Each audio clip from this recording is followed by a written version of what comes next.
Donald ট্রাম্পকে এবার tight দিচ্ছে ভারত। একাধিক রিপোর্ট সামনে আসছে যেখানে বলা হচ্ছে নরেন্দ্র মোদী সম্ভবত ডোনাল্ড ট্রাম্পের সঙ্গে বৈঠক এড়াতে চলেছেন। আপনারা জানেন আসিয়ান সামিট হওয়ার কথা দুদিন পর 26শে অক্টোবর থেকে 28শে অক্টোবর মালয়েশিয়াতে এবছর আসিয়ান সামিট অর্গানাইজ হচ্ছে, যেখানে ডোনাল্ড ট্রাম্প এবং নরেন্দ্র মোদীর একটি গুরুত্বপূর্ণ বৈঠক হওয়ার কথা ছিল। অনেকে মনে করেছিলেন এই বৈঠকেই হয়তো যাবতীয় জল্পনার অবসান হবে, ভারত এবং আমেরিকা ট্রেড ডিল ওরিয়েন্টেড একাধিক রফা সূত্র কিন্তু বেরোবে। কিন্তু যে খবর সামনে আসছে সেখানে বলা হচ্ছে ডোনাল্ড ট্রাম্পের সঙ্গে এই বৈঠক কার্যত এড়িয়ে যাচ্ছেন নরেন্দ্র মোদী এবং পরিষ্কারভাবে ডোনাল্ড ট্রাম্পকে বার্তা দিচ্ছেন যে যেভাবে তুমি প্রতি মুহূর্তে ভারতকে অপমান করেছো, ভারতবাসীকে অপমান করেছো, আপাতত তোমার সঙ্গে মুখোমুখি বসার কোনো ইচ্ছা বা অভিপ্রায় আমার নেই। আজকে এই পুরো ভিডিওতে আলোচনা করবো এবং কিছু ইন্টারেস্টিং ডেভেলপমেন্ট আপনাদের সামনে নিয়ে আসবো। ভিডিওটি শেষ অবধি দেখবেন। তবে ছোট্ট একটা অনুরোধ, যারা এই ভিডিও দেখছেন চ্যানেলটিকে একটু সাবস্ক্রাইব করে পাশে থাকা বেল আইকনটি ক্লিক করবেন পরবর্তী জিওপলিটিক্যাল ভিডিওর জন্য। দেখুন, সাবস্ক্রাইব করলে বা সাবস্ক্রাইব করতে কোনো পয়সা লাগে না, কিন্তু আপনারা যদি একটু সাবস্ক্রাইব করেন আমি অনেক বেশি অনুপ্রেরণা পাবো নতুন নতুন রিসার্চ করে আপনাদের সামনে জিওপলিটিক্যাল আপডেটগুলো নিয়ে আসার জন্য। যাই হোক, এবার মূল টপিকে ফিরি। দেখুন, আসিয়ান সামিট বর্তমানে অত্যন্ত গুরুত্বপূর্ণ একটি সামিট হতে চলেছিল। কেন আসিয়ান সামিট আরো গুরুত্বপূর্ণ জানেন? কারণ কালকে ইউএস সেনেটররা অর্থাৎ ল মেকার্সরা ডোনাল্ড ট্রাম্পকে একটি চিঠি দিয়েছেন। সেখানে তারা বলেছেন অবিলম্বে ভারতের সঙ্গে সম্পর্ক ভালো করুন, কারণ দক্ষিণ এশিয়ায় পার্টিকুলারলি ইন্দো প্যাসিফিকে ভারত আমাদের শত্রু নয়, আমাদের প্রধান শত্রুর নাম কিন্তু চীন। এর জন্য ইউএস ল মেকাররা পরিষ্কারভাবে বলেছেন যে অবিলম্বে আপনাদের ইন্দো প্যাসিফিকে যতগুলো সামিট হবে ডোনাল্ড ট্রাম্পকে অ্যাটেন্ড করতে হবে। এই ইউএস ল মেকাররা কিন্তু ডোনাল্ড ট্রাম্পের বিরোধী রাজনৈতিক দলের সদস্য সেটা নয়। এই ইউএস সেনেটরদের মধ্যে ডেমোক্র্যাটদের সদস্য থাকে, রিপাবলিকানদের সদস্য থাকে এবং মোস্ট ইম্পর্টেন্টলি আমেরিকার যে ফরেন অ্যাফেয়ার্স ডিপার্টমেন্ট তার মধ্যে থেকে কিছু এক্সপার্টরা কিন্তু থাকেন, যারা এই মুহূর্তে মনে করছেন এই আসিয়ান সামিটে ভারতের সঙ্গে নরেন্দ্র মোদীর সঙ্গে ডোনাল্ড ট্রাম্পের এই বৈঠকটা ইম্পর্টেন্ট, কারণ এতে সম্পর্কটা বেটার হতে পারে। ফলে আমরা চায়নাকে কাউন্টার অ্যাটাক করতে পারি, কারণ না হলে চায়না কিন্তু ধরাছোঁয়ার বাইরে চলে যাচ্ছে। ফলে এই আসিয়ান সামিটও কিন্তু ডোনাল্ড ট্রাম্পের জন্য ইম্পর্টেন্ট ছিল, শুধুমাত্র নরেন্দ্র মোদীর সঙ্গে বৈঠকের পরিপ্রেক্ষিতেও যদি ভাবেন তবুও। ফলে ডোনাল্ড ট্রাম্পকে চিঠি দিয়ে ইউএস সেনেটররা লেখেন যে আগামী মাসে যে ইউএস ইন্দো প্যাসিফিকের সামিট গুলো আছে, যেমন ধরুন এই আসিয়ান সামিট যা মালয়েশিয়ায় হওয়ার কথা সেটা অ্যাটেন্ড করতে হবে ডোনাল্ড ট্রাম্পকে। The Asian Pacific economic cooperation যা সাউথ কোরিয়ায় হওয়ার কথা সেটাকে অ্যাটেন্ড করতে হবে, এবং যা কোয়াডে হওয়ার কথা, ভারতে হওয়ার কথা কোয়াড সামিট, সেটাতেও অ্যাটেন্ড করতে হবে, কারণ ভারতের সঙ্গে সম্পর্ক ডেভেলপ করতে হবে ডোনাল্ড ট্রাম্পকে। এই হুঁশিয়ারি ইউএস ল মেকাররা কালকে ডোনাল্ড ট্রাম্পকে দিয়েছেন। আমি এই পুরো বিষয়টা নিয়ে একটি ভিডিও দ্য ইন্ডিপেন্ডেন্ট নেটওয়ার্ক চ্যানেলটিতে বানিয়েছি, আপনারা গিয়ে দেখতে পারেন, এবং অত্যন্ত ইম্পর্টেন্ট কিছু ইনফরমেশন আপনাদের ওই ভিডিওতে কিন্তু আমি দিয়েছি। সেই চ্যানেলটাতেও আপনারা সাবস্ক্রাইব করে ফলো করে রাখতে পারেন।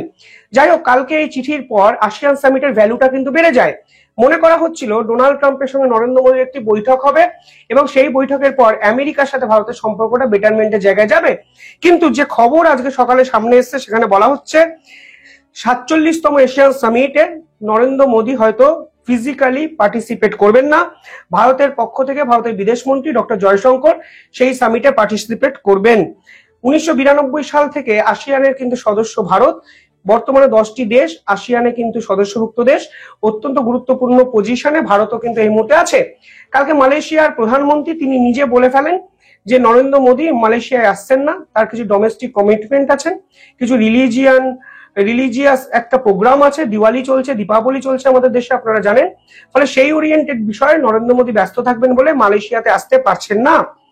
পাশাপাশি ডোমেস্টিক কমিটমেন্টের জায়গায় যদি দেখেন, বিহার ইলেকশন আছে নভেম্বরে এবং তার জন্য নরেন্দ্র মোদী হয়তো প্রচার সভায় যাবেন। ফলে সব মিলিয়ে নরেন্দ্র মোদী আসিয়ান সামিটে যাচ্ছেন না, তা কিন্তু কালকে অফিসিয়াল কনফার্মেশন মালয়েশিয়ার প্রধানমন্ত্রী করে দিয়েছেন। 1992 সালে আসিয়ানের প্রধান এই যে সদস্যভুক্ত দেশের সদস্য হয় ভারত, সে সময় সেক্টরাল ডায়ালগ পার্টনার ছিল। 1995 সালে ভারত কিন্তু ফুল ডায়ালগ পার্টনার হয়। 2002 সালে সামিট লেভেল পার্টনারশিপ ভারতের ভাগ্যে জোটে এবং 2022 সালে কম্প্রিহেন্সিভ স্ট্র্যাটেজিক পার্টনারশিপের সদস্য হয় ভারত। অর্থাৎ এই মুহূর্তে ভারতকে ছাড়া আসিয়ান কিন্তু অসম্পূর্ণ। এবং প্রধানমন্ত্রী নরেন্দ্র মোদী যে 3-4 বছরের যদি আপনি শিডিউলটা দেখেন, দেখবেন তিনি প্রতি বছর আসিয়ান সামিটে গেছে, এই প্রথমবার তিনি যাচ্ছেন না। ফলে তিনি যে ডোনাল্ড ট্রাম্পেরকে ফেস করতে চাইছেন না তা স্পষ্ট। ডোনাল্ড ট্রাম্পকে ফেস করা মানে আলটিমেটলি আন্তর্জাতিক স্তরে পাগলামোকে প্রশ্রয় দেওয়া। আমরা মিশরে যখন গাজা শান্তি চুক্তি হচ্ছিল আমরা দেখলাম নরেন্দ্র মোদী সেখানে যাননি, পাকিস্তানের প্রধানমন্ত্রী পিছনে দাঁড়িয়েছিলেন, ডোনাল্ড ট্রাম্প বলছেন যে হ্যাঁ হ্যাঁ তুমি বলো না ভারতের সঙ্গে আর কোনো যুদ্ধ করবে না, পাকিস্তানের প্রধানমন্ত্রী বলছেন হ্যাঁ হ্যাঁ হ্যাঁ আপনি তো ঠিকই বলেছেন। ফলে এই ধরনের হিউমিলেশন একটা হওয়ার সম্ভাবনা ছিল। এবং আরো ইম্পর্টেন্ট বিষয় আপনাদের একটু বলে রাখি, চায়নার পক্ষ থেকে অফিসিয়ালি জানিয়ে দেওয়া হয়েছে যে চায়নাও তাদের প্রাইম মিনিস্টার বা প্রেসিডেন্ট কোন লেভেলের কোনো ব্যক্তিকে পাঠাচ্ছেন না, অর্থাৎ শি জিনপিং তিনিও আসিয়ান সামিট কিন্তু বয়কট করলেন। অর্থাৎ এবছর ডোনাল্ড ট্রাম্প আর নরেন্দ্র মোদীর মধ্যে কোনো বৈঠক হবে না, কারণ ডোনাল্ড ট্রাম্প বলেছেন তিনি G20 সামিট যা আফ্রিকাতে হওয়ার কথা সেখানে তিনি যাবেন না, যেখানে নরেন্দ্র মোদী আবার যাবেন। অর্থাৎ নরেন্দ্র মোদী এবং ডোনাল্ড ট্রাম্পের মধ্যে সম্পর্ক কিন্তু খারাপ জায়গায়, যেরকম যাওয়ার জায়গা ছিল ঠিক সেরকম ভাবে চলে গেল। ফলে এবং আরো একটা ইম্পর্টেন্ট বিষয়, ডোনাল্ড ট্রাম্প দুদিন আগেও ভারতকে নিয়ে যে অবান্তর কিছু দাবিগুলো করতে শুরু করেছিলেন, এই পাল্টাটা হয়তো জবাব দেওয়াটা দরকার ছিল। ডোনাল্ড ট্রাম্প হঠাৎ করে বলেন, নরেন্দ্র মোদী ওনাকে ফোনে বলেছেন যে রাশিয়ার থেকে ভারত তেল আর কিনবে না, কিন্তু ভারতের পক্ষ থেকে অফিসিয়ালি জানানো হয়েছিল নরেন্দ্র মোদী এবং ডোনাল্ড ট্রাম্পের সঙ্গে কোনো ফোনে কথাই হয়নি। অর্থাৎ প্রতি মুহূর্তে ভারতকে আশ্রয় করে তিনি গ্যালারি শো পলিটিক্স কিন্তু করার চেষ্টা করেছেন। কালকে ডোনাল্ড ট্রাম্প সব থেকে বড় একটি স্টেটমেন্ট দিয়েছেন, আমি একটু আপনাদের দেখাবো। সেখানে তিনি বলেছেন যে রাশিয়ার থেকে ভারত এই মুহূর্তে যে 35-40% তেল কেনে তাও নাকি এবছরের শেষে ভারত বন্ধ করে দেবে। তার নাকি নরেন্দ্র মোদী ওনাকে ফোনে ফের দীপাবলির কথাবার্তা হওয়ার সময় বলেছেন। ভারতের পক্ষ থেকে পুরো বিষয়টা নিয়ে স্পিকটি নট, ভারত স্পষ্ট বুঝিয়ে দিচ্ছেন যে রাশিয়ার থেকে তেল কেনা বন্ধ করার কোনো খবরই এই মুহূর্তে ভারতের পক্ষ থেকে নেই। উল্টে অক্টোবর মাসে Bharat 1.8 billion barrel per day তেল কিন্তু রাশিয়ার থেকে কিনেছে, যা আগের মাসেও কম ছিল। অর্থাৎ তেল কেনার পরিমাণ তো কমছেই না, উল্টে বাড়ছে।